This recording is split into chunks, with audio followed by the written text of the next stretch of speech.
આપ જોઈ રહ્યા છો સ્પાર્ક ટુડે ન્યૂઝ। વડોદરાની ઈશ્વા દેસાઈએ ગોવા ખાતે યોજાયેલી સી સ્વિમિંગ પુલ સ્પર્ધામાં બીજો ક્રમાંક પ્રાપ્ત કર્યો છે।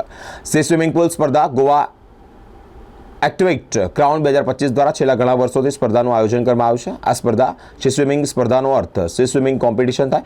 એક સમુદ્રમાં આયોજિત 3 સ્પર્ધા યોજાઈ હતી, જેમાં 17 થી 40 વર્ષની જે બહેનો છે તેઓએ ભાગ લીધો છે। આ સ્પર્ધા ગોવા ખાતે યોજાઈ હતી। વડોદરાની ઈશ્વા દેસાઈ સાથે 30 થી વધુ મહિલાઓએ ભાગ લીધો છે। સી સ્વિમિંગ સ્પર્ધા 2 કિલોમીટરની યોજાઈ હતી।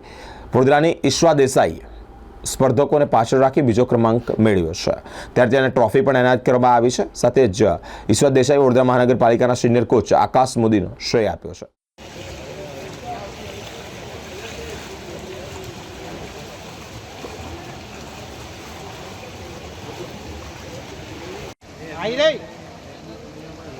હવે ગોગલ્સ છે ને આ સાઈડ ટર્ન આ સાઈડ ફેસ ઊભી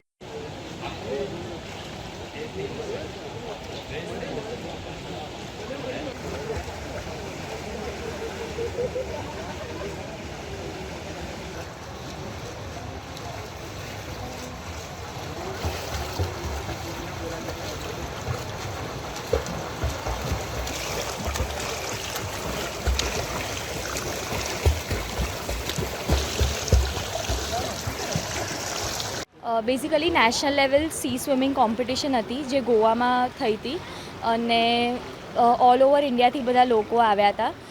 મેક્સિમમ મહારાષ્ટ્ર અને તમિલનાડુથી લોકો આવ્યા હતા। ગુજરાતમાંથી વડોદરામાંથી હું એકલી સ્વિમર હતી અને મારી ઇવેન્ટ જે કે 17 to 40 યર્સ ફિમેલ છે એમાં ટોટલ 30 પાર્ટિસિપન્ટ્સ હતા ફિમેલમાં। આ ઇવેન્ટ શું હોય છે? સી સ્વિમિંગ શું હોય છે? સર પૂલ સ્વિમિંગ બધાને ખબર છે કે એમાં ગાઈડન્સ સાથે લેન લાઇનમાં તમે સ્વિમિંગ કરી શકો। સી સ્વિમિંગમાં તમે દરિયાના વચ્ચે જાઓ છો, દરિયાની આગળ તમારે પોતે પોતાનું ગાઈડન્સ કરવાનું હોય છે અને પોતે પોતાનો રસ્તો શોધીને બહાર આવવાનું હોય છે।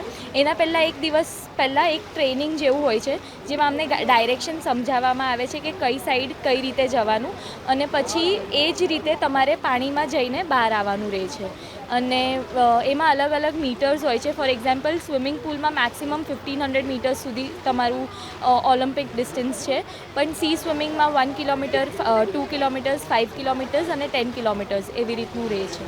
કેટલું ડિફિકલ્ટ હોય છે સી સ્વિમિંગ ને આ પૂલ સ્વિમિંગ?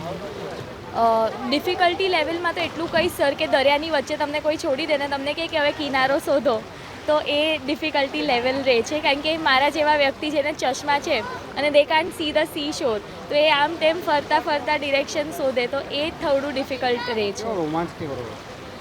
રોમાંચમાં તો એવું લાગ્યું સ્ટાર્ટિંગમાં કે બહુ સરસ વેવ્સ છે, બહાર નીકળી તો સારી રીતે જઈશું, પણ એ એક હતું કે ના ગયા છે તો જીતવાનું જ છે અને બહુ સારી રીતે જીતીને આવવાનું છે। That's it.